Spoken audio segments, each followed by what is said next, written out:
Andara pakaipa. Ini kana simba ndina. Mwamunosara kana bhanzi kana. Ana mabhanzi. Achati mabhanzi tomanira group point. Ndakamana. Ubotanga Mana mufambisi. Za tunoti tikasirika kuenda pa group point. Hello. Muri kule. Oh, ya. Mira kibatire. Yes. Oh, akakanota ndizvo. Oh, ipi no bad. Oh. Uku ndokubasa kwangu. Ngirina.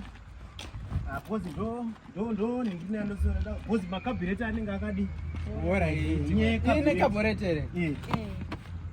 Zama kubatidza tono. Kanoti ka right man. Kanoti right. Ndine mwana watete wangu anayo iyoyi. Uku ndokubasa kwangu manje. Vanhu vechikake. Zvinhu zvidiki. Aichabve pana. Zvinhu zvidiki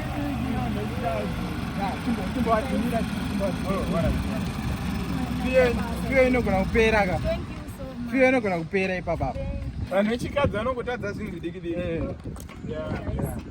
Uku ndokubasa kwangu manje. Ndatofunga kuti Ngozi ini ndiri makanika. ndaita basa. Please share. Kungobatsira kungoyo. Aiwa hapo. Aiwa tondwara. Maita basa. Aiwa hamufambi zvakanaka. Handitika. All right. Eh. Ah, maita Aiwa tikabva takwende. Aiwa baba. Asiyewo aiwa. Tondwara washiko. Amana hande kaba group. Because tinogona kusvika bhazi raenda. Saka nice journey kama anga Mike. Mana kai mana ini ndakaita nayo mana. Hayo kubatsira nekuya Aiwa mari. kana mana ndokuita sei kukona kuchita. Ambona zvanenge achiita uya mana. But makadzidzira upe kugadzira motikari. Kusadara mana ingone. Ajeka nakomana. Kusvika mana ndinzara. Ini mari chiko. Saka tabatsira mara.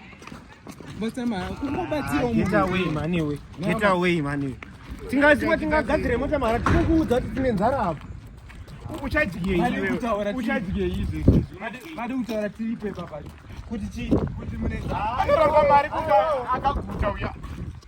Chifamba ore. Ndonoziva group. Chifamba ore. Ndonoziva kudya. Nita ninge wakaguta sei kwewe? Yakomana handika. Hai wow. Ika hara reje. Nita ninge wakaguta sei.